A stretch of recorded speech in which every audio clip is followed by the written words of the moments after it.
please let me know about you? Yes, so my name is Amy Floyd. I am the co-driver for the team with Erik Christianson, car 872, which is the yellow Volkswagen Golf 87 GTI. Wow, so how did you get into this?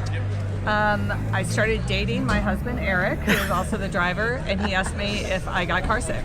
That was a requirement for dating, was it? That was one of the first questions, and then I had never heard of rally before, and so he explained it to me and then asked me if I would consider being a co-driver.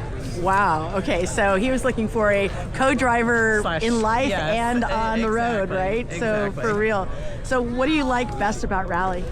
I think, I was just talking with Lyle and Guy about this, that I think the people are awesome. It's just totally different than any other motorsport where it's just so volunteer-oriented and everyone is rooting for each other, and just the rally community is so supportive.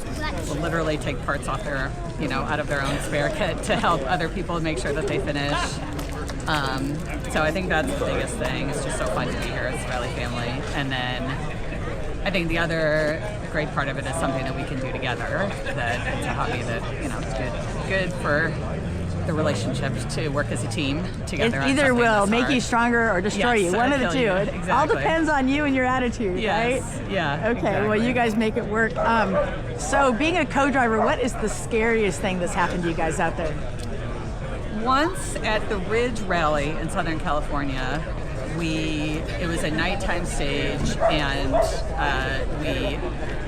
we together, I guess, missed, or I had a little bit of a late call, and we basically went straight over the edge because we knew we weren't going to make a right, and so we had to go straight over the edge into the darkness, not knowing what was going to be there. Oh my gosh. And fortunately, it was not too big of a drop off, and we ended up just bushwhacking and then making our way back to the road for a little bit. But that was probably the closest moment where we're like, okay, we're either going to roll or we're going straight off this edge into the void together. Into the void, and it ended up being fine. But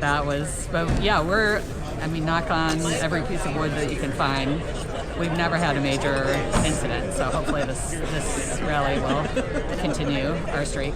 That sounds good. It's really slippery out there from what I hear. Yeah, I know. We're going to have to be real. We're not going to be fast. So we're just going to take it easy. Our primary goal here is to have fun and finish and hang out with my family that came to help us out this weekend, and not trying to be competitive on this particular Hey, it's amazing. One other thing. So if somebody was thinking about getting into rally, what advice would you give them? Yes. Well, the first I would say you should participate in a rally school. If you're in the Southwest, you can participate in the California Rally Series rally school, or there's Dirtfish Rally up here in the Northwest.